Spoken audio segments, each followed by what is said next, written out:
Let's take a look at the lower back examination. Starting out, we're going to be observing and inspecting our patient, and we're going to start out with a posterior view. So Lindsay, if you could turn around. So we're going to look at the, oh, can I move your hair? Just going to move it over here. So what we're doing initially is we're just going to take a look, a visual inspection of the patient's lower back. Is it okay if I lift the shirt a bit? Yeah. Okay. So ideally you'd want to be able to see the musculature in the skin. You're looking for asymmetry, any changes in skin tone, redness, bruising, any signs of injury, or maybe previous scars as well. What you may see as you're observing your patient is perhaps signs of scoliosis. So that's one thing you want to look for. You may also see an antalgic shift. Perhaps, I'm just going to use my hands here to show. So if perhaps Lindsay's pelvis was shifted one way, or even her lumbar spine.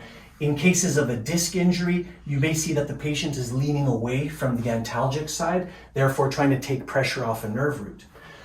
Looking at balance and overall positioning of the pelvis and low back, you want to find some landmarks. So first off, you're going to locate right here are the PSIS, the posterior superior iliac spines of the pelvis. You want to make sure those are level. Top of my hands are resting on the iliac crest, so once again we're using that as a visual aid to see if it's level. Following down to the sides of the hip, we'll look at the gluteal folds on either side to see if there's symmetry, and we're going to look down as far as the back of the knees. So that is a general inspection of the posterior view. Now we'll be moving on to the lateral view. Now we'll be inspecting and observing the patient from the lateral view. So the two things that I want to really make sure I observe in this position are the thoracic and lumbar regions. What we're looking for here is perhaps an increased kyphosis. So we'll have Lindsay here, as you can see, doesn't have a kyphosis, but just kind of hump forward like that and bring your chin down a little. So if this were curved more forward than normal, we'd suspect that there's some kind of kyphosis here. What can happen as we go into the lumbar spine is sometimes you'll lose the lordosis because of this kyphosis, or you actually may see a compensation and an increased lordosis here. That would place a lot of stress on the facet joints. Going down further and looking at the pelvis, we want to see, is it in a nice neutral position, or is it an anterior pelvis? So if the top of the pelvis tilts forward, you can see this will place a lot of stress on the low back facet joints. It would also increase tension in the hamstrings, and you'd have an effect throughout the kinetic chain here. So even though we're looking at the back, the muscles of the lower extremity, even the hip flexors, will be involved in certain conditions. If we go the opposite way and tuck forward, this would be a posterior pelvis, and this would cause a flattened lordosis here, and it would create a lot of stress in the low back in a different way. So that's what you want to observe when you're looking at the lateral view. Next, we'll be doing the anterior view. Now we'll be looking at the anterior view. Similar to the posterior view, you can look generally at symmetry, and this will actually help you look at, even though we're focusing on the lumbar region, overall posture. So we can look at the collarbones, shoulder height, see if one shoulder's higher or lower.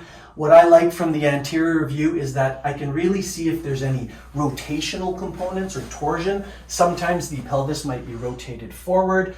Once again, we could even see the pelvis if it's tilted forward or posterior. It gives you another opportunity to assess landmarks, height of the iliac crests, ASIS is here, the anterior superior iliac spines, and even the sides of the greater trochanter. So now we've observed anterior, lateral, and posterior. Next, we'll be moving to a seated position. Now we'll take a look at the patient in a seated position. And what you're looking for is some people, when they sit, I'll have you slouch forward just a little bit, will automatically sit in a slouched position. So looking at this, you'd have actually a decreased lordosis in the low back. Now, as the patient comes forward, that slouched position is going to increase pressure on the discs. It's going to elongate the paraspinal muscles, and a lot of times they'll be tense and in a locked, lengthened position. If the patient were to scooch forward a little bit, and then arch. There you go. Some people you'll find, rather than slouching, they'll actually sit at the front of the chair, and it'll create an extension in the low back. And as we increase that lordosis, what happens is the facet joints become closer and they approximate. That's going to increase pressure there. If there's a facet problem, it's actually going to shorten and contract those extensor muscles that may be hypertonic. Another thing to observe as well is perhaps the patient shifting to one side. And that might be indicative of perhaps, a gluteal problem, a painful ischial tuberosity, or a habit, something that they've picked up because of their furniture, or maybe driving for extended periods of time with, say, a wallet in their back pocket. So that's the next phase here of what we've done is we've observed our patient in a seated position.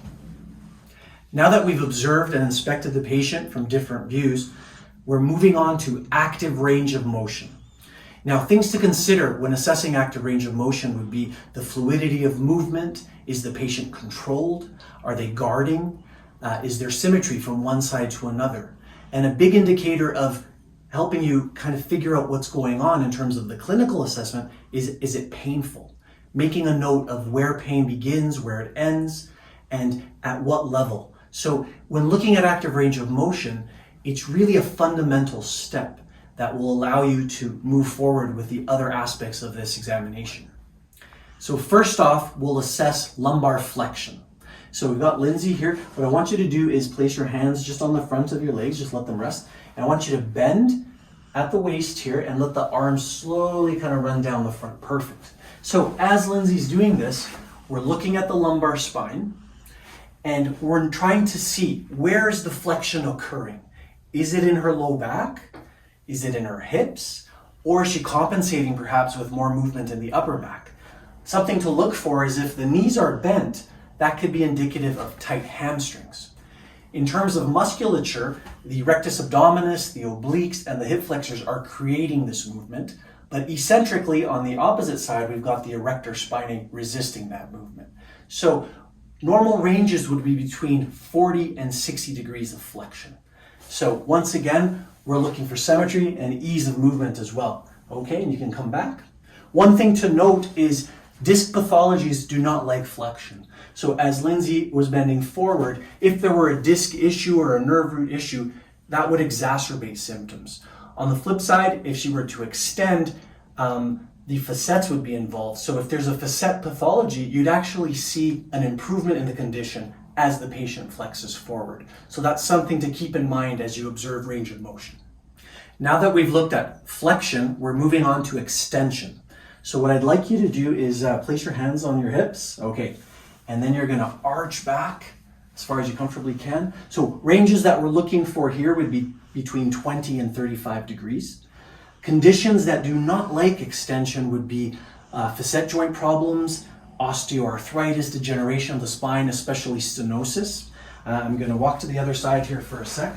Something that you want to observe, actually go back to a straight position. Okay, and now come back into extension again. So as Lindsay's doing this, what we want to see is the synergy between her pelvis and hips and her low back. They should work together. Try to see if a patient is hinging or perhaps compensating by either moving too far into extension or using their hips to compensate for lack of mobility here. And the primary muscles creating this motion here would be the extensor spinae. Okay, or the erector spinae, I should say. Correct myself? Great. Okay, and come back. Yeah. Now we'll look at lateral flexion. So we're going to test both sides. What I want you to do, Lindsay, is you're going to rest your hands on your sides and you're just going to run one hand down. Perfect. Yeah. And then come back to the other side. So what we're observing here is we're going to compare left and right. One thing to note is if there is an issue in this area, patients will try to compensate. So just do that again.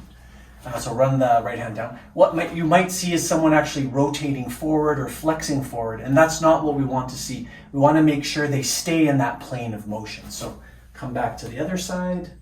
Perfect. So observing Lindsay with, let's go left lateral flexion. In this position, what's happening is we're getting compression of the ipsilateral facet joints. So if there's an issue there, this will cause a reaction or maybe localized pain. If the contralateral muscles, the quadratus lumborum, for example, or erector spinae are involved, this eccentric contraction may elicit a painful response if there were a strain, or if there's too much muscle activity, maybe hypertonic QL, obliques, or erector spinae on this side, that could also elicit a problem. Okay, and come back to neutral. Perfect. So that's definitely what you want to observe, remembering that on the side of flexion, structures are compressing versus on the opposite side, you're actually getting eccentric contractions or opening up of joints. And now lastly, we'll look at rotation. One thing to really think about in terms of rotation is that the majority of rotation actually occurs in the thoracic spine. Because of the orientation of the facet joints in the lumbar spine, it actually will limit movement more in the sagittal plane, meaning more flexion and extension. So to give you an example, I'll just have you keep the feet planted and just try to turn your body to one side and then to the other side.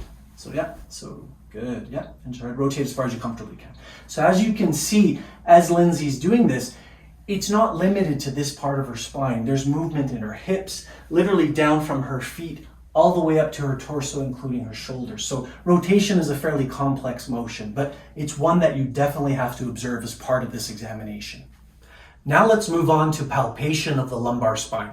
So Lindsay, I'm gonna have you turn. Perfect, okay. And you're just gonna start off with some general landmarks. Is it okay if we pull the shirt up just a little bit? Yep. Okay, so we're gonna pull it up to about there. Is that good? Yep. Okay, good. So starting off, if we just place your hands at the top of the iliac crests, you can identify those. And then you can see the paraspinal musculature here. And in a standing position, this will be more active than in a prone position. So, palpate the paraspinal muscles coming down, base of the sacrum. In the center here, you can start to feel where all the SPs are, the spinous processes, palpating them down. And then if you come down and you find those two little divots right here. So these are the PSIS, the posterior superior iliac spines of the pelvis. And so this is part of the sacroiliac joint. And since we are in this position, Lindsay, let's do a step test. So basically you're gonna march in place slowly, and I'll tell you when to go. Try to bring the knees up to about 90 degrees, okay? Mm-hmm. So let's start with the left leg. So bring that knee up. So this side here, yeah? Okay, and then do the right side, bring it down. Good, and then back down. Let's do the left again. So as you can see here, my thumb on the left isn't moving that much, and let's go to the right again, one more. But you can see on the right, it actually goes inferiorly. Good, and stop there for a sec. So if you're looking at my thumbs, this one here potentially might be restricted or hypermobile, whereas the PSIS on this side moves inferiorly downwards as Lindsay hikes that hip up. So that would show us a good movement in the sacroiliac joint. Okay, now let's palpate the lumbar spine in a prone position. So Lindsay, is it okay if I pull the shirt up again? Yeah. Okay, so we're just gonna bring this up. There we go. Okay, so general palpation, if you follow the ribs around, the last ribs, it's gonna bring you to T12. And then you'll feel a longer spinous process, which would be L1. And we can palpate those spinous processes as we go down. There's 2 and 3, there's 4 and 5, and a little lower would be the base of the sacrum right here. Once again, we have the tops of the iliac crest, which I should mention the QL muscles and the latissimus dorsi attach into those. And then if we go just off the SPs into the sides here, they're almost like a trough, you've got the paraspinal muscles. So you can palpate those paraspinal muscles as you go down, checking both sides. There we go. And then once again back to the sacral base and noting the height of the iliac crest. And that is a general palpation in a prone position. So now let's get into some orthopedic tests for the lumbar spine, starting with neural tension tests. The first one will be the straight leg test or the Lasag test. So you start off with the patient supine. So Lindsay, it's a passive test, so you don't have to do anything. Just let the legs go loose. You'd want to compare both sides in a clinical setting. For the purpose of this video, we'll just be showing one side. You start off, you're going to create flexion of the hip with knee extension, so a straight leg. And I'm just going to make sure this is straight, and we're going to start to raise this. You start nice and slow, and you're feeling for tension. And you're noting at what height or at what position you might create some symptoms here. So if the patient says, oh, now I feel it, you'd want to note at what angle this is. If you reach a point where you actually create symptoms, you'd want to back off a little bit, 10 to 15 degrees, and you're going to dorsiflex the foot. So by doing this, you're actually creating more tension along the sciatic nerve and any other neural structures. This is going to be testing levels from L4 all the way down to S3. Doing okay? Mm-hmm. Yeah, okay, and then we back off a little bit. So just to demonstrate again, in a patient that's not symptomatic, we actually might be able to get to 90 degrees. Usually the range of a neural tension problem would be between about 30 and 70 degrees. And roughly the first 30 degrees tends to be more of just muscle tension and slack till you build up the tension. Now, when performing the straight leg test, as you do the test on the patient, if you find a point where there's some pain that's elicited and you want to get in there and maybe increase the neural tension just to specifically figure out what's going on, there's ways of doing that. So for example, let's say we get a positive test at this height and we've increased tension here. Another way to increase tension further would be to adduct the leg. So we're going to bring it in this way. We're going to internally rotate, and then you'd have the patient bring their chin up towards their chest. So that is creating neural tension along the whole line. So this is a great way to help you diagnostically. Now, we'll bring this back down for a second. Now, in the process of examining the patient, if you suspect that perhaps there's nerve involvement from the knee down that's slightly more specific, you can tweak this test in other ways as well. So once again, we bring the leg to tension. Let's say we've elicited a pain response. First, to check the sural nerve, what we would do is we would invert the foot and dorsiflex. And this would put the maximum tension on that sural nerve. Okay, and relax. Let's say we suspect the peroneal nerve. Same idea, we would invert the foot, but this time we would plantar flex. And that's going to create tension on the peroneal. And then lastly, if we suspect the tibial nerve, what we would do is we would evert the foot like this and then dorsiflex. And that's going to create maximum tension on the tibial nerve. So great ways to modify this test to help you clinically and diagnostically. Now let's demonstrate the well leg test. This is exactly the same as the straight leg test. The only difference is you're performing it on the asymptomatic side. So for example, if we tested Lindsay here and we had tested her right leg and that was a positive straight leg test, to help confirm our suspicion that perhaps there's a disc problem, we would take the asymptomatic leg, in this example it would be the left side, and we're going to perform that straight leg test. Now, if we got to this point, for example, and we created symptoms on the symptomatic side, that would be considered positive. If not, it would be a negative test. Now, when this test is positive, it usually indicates quite a large intervertebral disc herniation, often sequestered or fragmented. So it's just one more tool you can use to help confirm your diagnosis. I'd also like to mention the Bowstring test. This is one more test you can use while performing a straight leg test. So basically, we're doing a straight leg test, and let's say we got a positive indication here for some type of neural pain or a disc pain. What we would do is we would bend the knee about 20 degrees, you can rest it on your shoulder, you're taking your thumbs into the popliteal fossa, and basically you're putting pressure and tractioning on the sciatic nerve. Now, if this elicits a pain response, then there could be sciatic nerve involvement, or once again, perhaps a disc herniation. So one more tool to use. Let's demonstrate the slump test. Now this test is a neurotension test, but it's going to check lumbar spine, nerve roots, L4 through S3, the sciatic nerve, even the dura mater. So it's quite a good test for maximum neural tension. Starting out, patient is seated. Lindsay, I want you to slouch forward. So you're going to really slouch forward. So this is already increasing neural tension in the spine.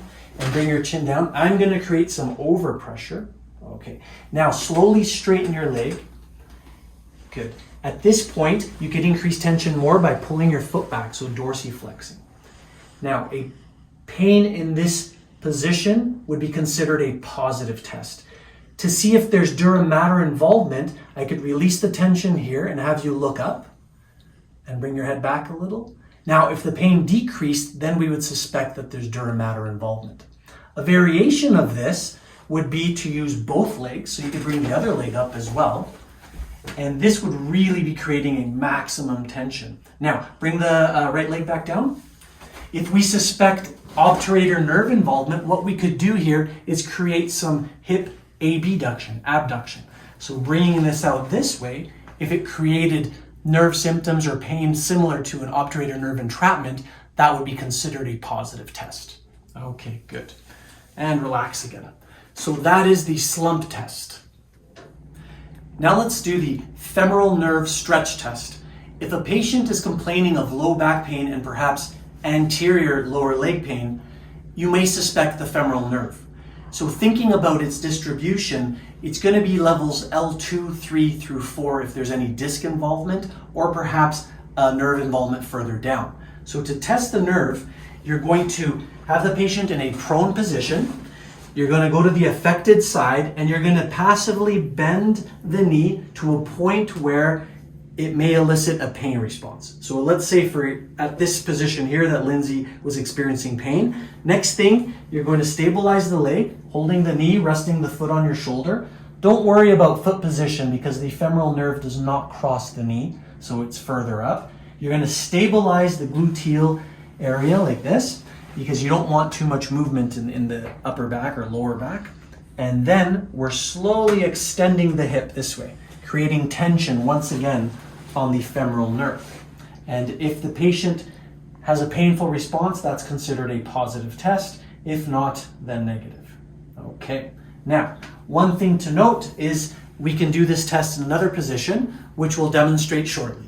So now let's demonstrate the femoral nerve stretch test in a side-lying position. The advantage of this is that we can increase neural tension along the whole chain.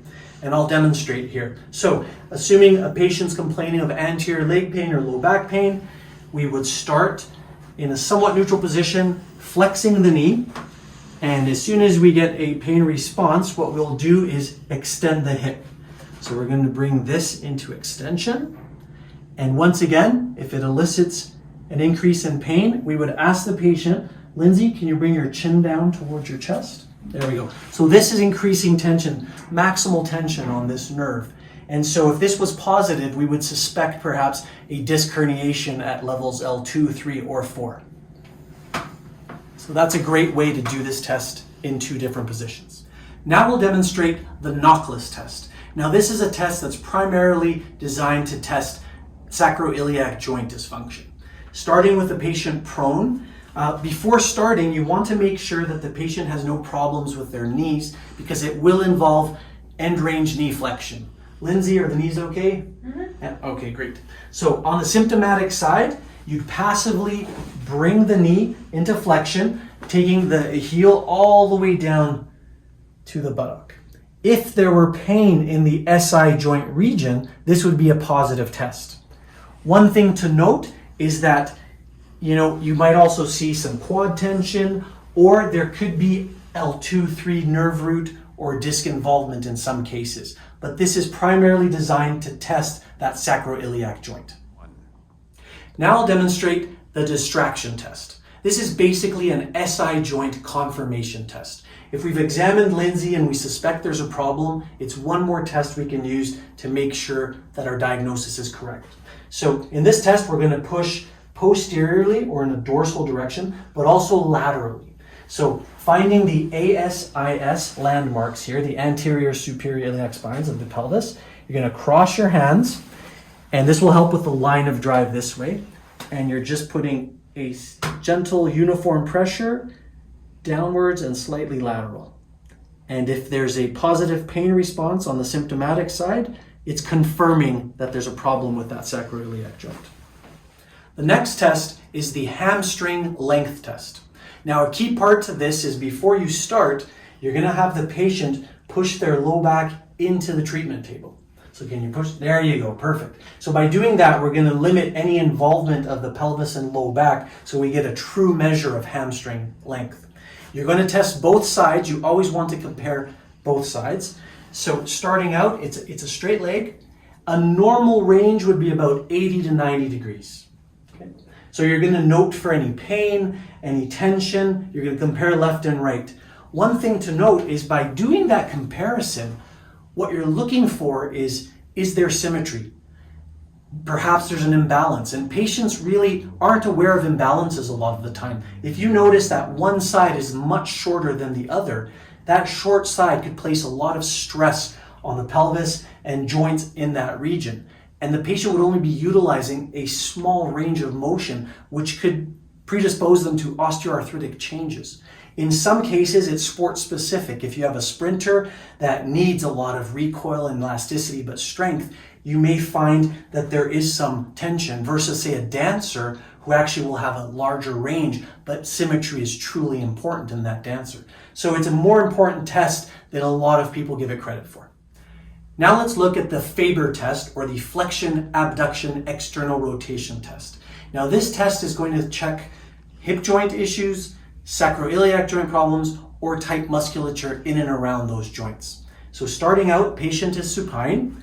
You're going to passively bring the hip into flexion to 90 degrees, then into AB, abduction, and lastly, you're going to externally rotate, bringing the foot onto the opposite leg, stabilizing at the ASIS, and putting a downward pressure on the knee. Now, a negative test would be if this knee on the right side is in line with or below the height of the opposite leg. A positive test would be perhaps a limited range of motion to here, or pain that's elicited either in the hip, the SI joint, or the musculature. So when performing this test, make sure you're discussing it with your patient and asking questions so they can help direct you in terms of what they're feeling. So that is the FABER test. Now let's demonstrate the Thomas test. Now this is a test that's looking for an iliopsoas contracture. Before starting this test, you want to observe the patient and check for a hyperlordosis or an increased lordosis of the lumbar spine, which is quite common in someone who has a tightened or shortened iliopsoas muscle. Patient is supine again, and this time they're going to assist. So Lindsay, we're going to bend the knee and hold the knee with both hands and pull this up as far as you can in towards your chest. What we're observing for is the opposite leg. Ask the patient if they're feeling any strain or pain in the opposite groin. Any symptoms? No? And a positive test would be that this leg would come up off the table. So perhaps something like this. That would demonstrate a shortened and contracted iliopsoas on this side. So that is the Thomas test. Now let's demonstrate the Trendelenburg test. Now, you're going to want to observe this from the back so that you can see the patient's pelvis and their hips. Lindsay, what I want you to do is you're going to stand on one leg. So hike that one leg up. So you're looking for balance and trying to see if the patient can maintain this position. This would be considered a negative test because, as you can see, Lindsay's pelvis is balanced. If she were to drop down on that right side, this side going down is a positive test because on the weight-bearing leg, this would indicate that the gluteus medius muscle is weakened or unable to stabilize her in this position. Now let's do the other leg for a sec. So bring that other leg up. So once again, a stable pelvis, this is a negative test. Dropping down of the contralateral side, the non-weight-bearing side, would be considered a positive test. Lastly, let's look at Homans Test. Now, the reason we're doing this test is to rule out a deep vein thrombosis. And you might ask, what does that have to do with a lumbar spine examination? Well, in a lot of cases of disc problems or sciatica, patients will complain of calf pain or pain further down the leg. We just want to make sure we're not dealing with a deep vein thrombosis. So, coming down, patient is sitting comfortably. We're going to slightly extend the knee, not taking it too far in case there is disc involvement. We're going to dorsiflex the foot, and then we're squeezing the calf. And we're looking for a pain response. Prior to doing this, we would have looked and inspected the calf as well to make sure there's no discoloration, swelling, or any redness. That's definitely something to note. Good. Yeah. And relax. Good. Now, if you suspect a deep vein thrombosis, you should send that patient immediately off for a Doppler ultrasound. The last thing we'd want is if there is a thrombosis there, for an embolism to occur, make its way up to the lung, and then you're dealing with a life-threatening condition. As a note, we had a patient not that long ago that came into the clinic, complaining of some tight muscles and a swollen calf. And to him, he thought it was a muscle strain. But upon examination, a DVT, a deep vein thrombosis, was suspected. And that patient was referred immediately to the hospital where they did confirm a thrombosis. So it's just something to remember. It's something you can catch in clinic, and it's very important. This concludes our lumbar spine examination. We would combine this examination with a lower limb neurological examination. So please check out that video, and please check out our other videos as well. Change is gonna come.